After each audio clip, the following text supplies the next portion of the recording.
อานิสงส์ของการหลีกเร้นนัยยะที่หนึ่งภิกขุทั้งหลายเธอทั้งหลายจงประกอบความเพียรในการหลีกเร้นเถิดภิกขุผู้หลีกเร้นย่อมรู้ได้ตามเป็นจริงภิกขุย่อมรู้ได้ตามเป็นจริงซึ่งอะไร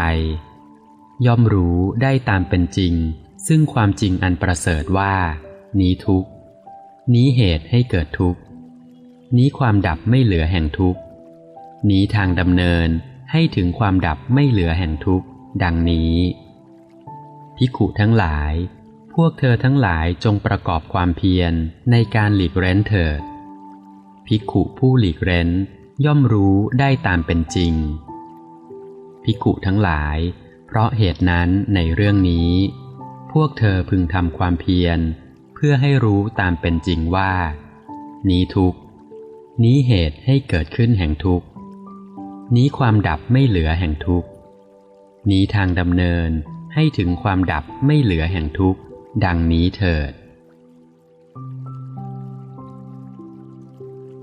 อานิสงส์ของการหลีกเร้นนัยยะที่สองภิกขุทั้งหลายเธอทั้งหลายจงเป็นผู้มีความหลีกเร้นเป็นที่มายินดียินดีแล้วในความหลีกเร้นเป็นผู้ประกอบซึ่งความสงบจิตของตนในภายในมีฌานอันไม่เสื่อมประกอบด้วยวิปัสสนาพอกพูนสุญญาคารอยู่เถิดภิกขุทั้งหลายเมื่อเธอทั้งหลายมีความหลีกเร้นเป็นที่มายินดียินดีแล้วในความหลีกเร้นเป็นผู้ประกอบซึ่งความสงบจิตของตนในภายในมีฌานอันไม่เสื่อมประกอบด้วยวิปัสสนาพอกพูนสุญญาคารอยู่พึงหวังได้ผลสองอย่างคืออรหัตผลในปัจจุบันหรือเมื่อยังมีความยึดมั่นเหลืออยู่ก็จะเป็นอนาคามีในสูตรอื่นแสดงอานิสงส์แห่งการหลีกเร้นไว้ด้วยการรู้ชัดการเกิดขึ้นและความดับไปแห่งขันธ์ห้าก็มีในสูตรอื่นแสดงไว้ด้วยการรู้ชัดอายตนิกธรรม6หมวดหมวดละ5อย่างคือจักษุรูปจักษุวิญญาณ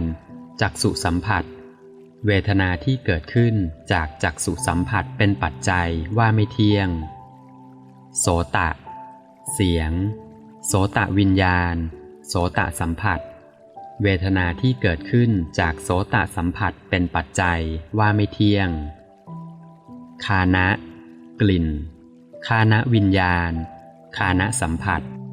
เวทนาที่เกิดขึ้นจากฆานะสัมผัสเป็นปัจจัยว่าไม่เที่ยงชิวหารสชิวหาวิญญาณชิวหาสัมผัส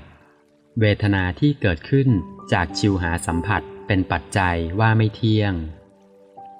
กายะโผฏฐัพพะกายวิญญาณกายสัมผัสเวทนาที่เกิดขึ้นจากกายสัมผัสเป็นปัจจัยว่าไม่เที่ยงมนะธรรมมโนวิญญาณมโนสัมผัสเวทนาที่เกิดขึ้นจากมโนสัมผัสเป็นปัจจัยว่าไม่เที่ยงในสูตรอื่นแสดงไว้ด้วยการที่จักษุรูปจักษุวิญญาณจักษุสัมผัสเวทนาที่เกิดขึ้นเพราะจักษุสัมผัสเป็นปัจจัย